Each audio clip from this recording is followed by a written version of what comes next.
one point I remember yelling out, "You obviously don't care. Here we are breaking our backs for you." And at that point, this cross is swaying from 4 feet from one direction to the next, and I'm on a 1,000-foot cliff.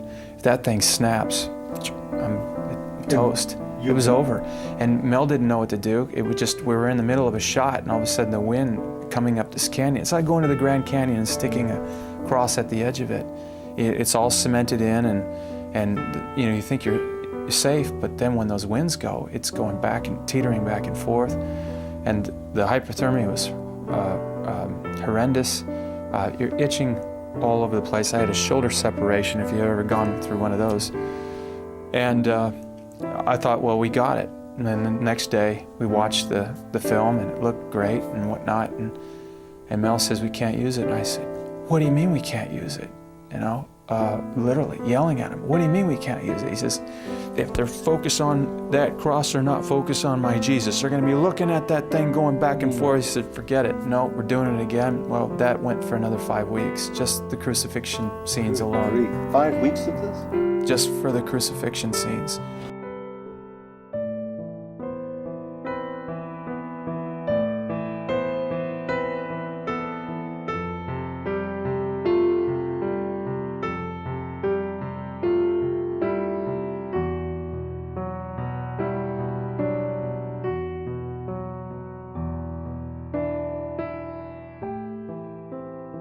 Isaiah the prophet said that Jesus was so disfigured and he was beaten and bruised so much that he was hardly recognizable as a person.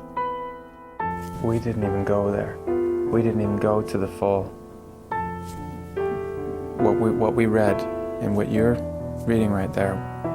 We wanted people to get the visceral reaction of, he's still human, you still see him, and keep them both, because there's something about how it can be so repulsive and so much that you kind of shut off. Mm-hmm. And we didn't want that. We wanted to take it to the point, but to keep people there.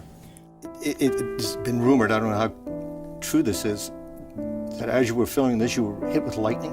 Yes. It was a shot I was doing on the Sermon on the Mount.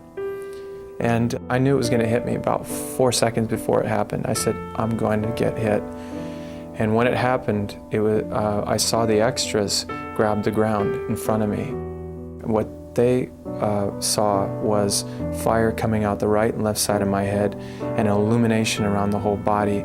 And Mel, during the shot, they said, "Do you have it on camera?" Actually, what happened was he said action, and as the camera's panning, coming to me, and right around here is where this light just generated. By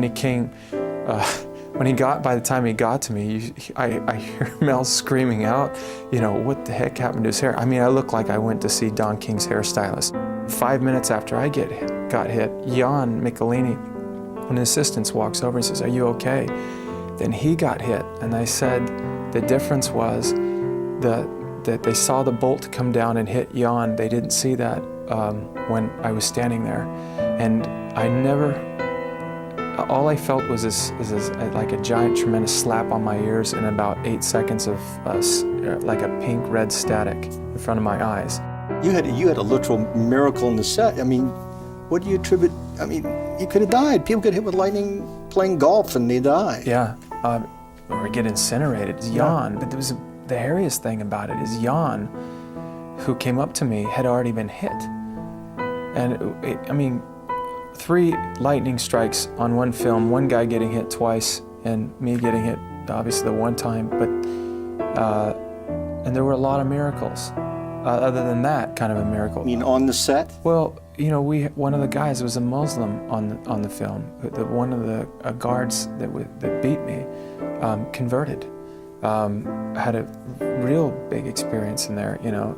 But what was going on we had so many prayers worldwide, what we were going through, and I really believe that was important, because once that started happening, people started praying for us. All the actors that worked on this film, some are not going to accept it, but the opportunity will always be there for them. But here's the other thing, it will stay with them the rest of their lives. Yeah. People are always going to come up to them, they'll always ask them about the movie they were in. It will always haunt them. What do you think it's going to do to your career? And if it did blow it out of the water?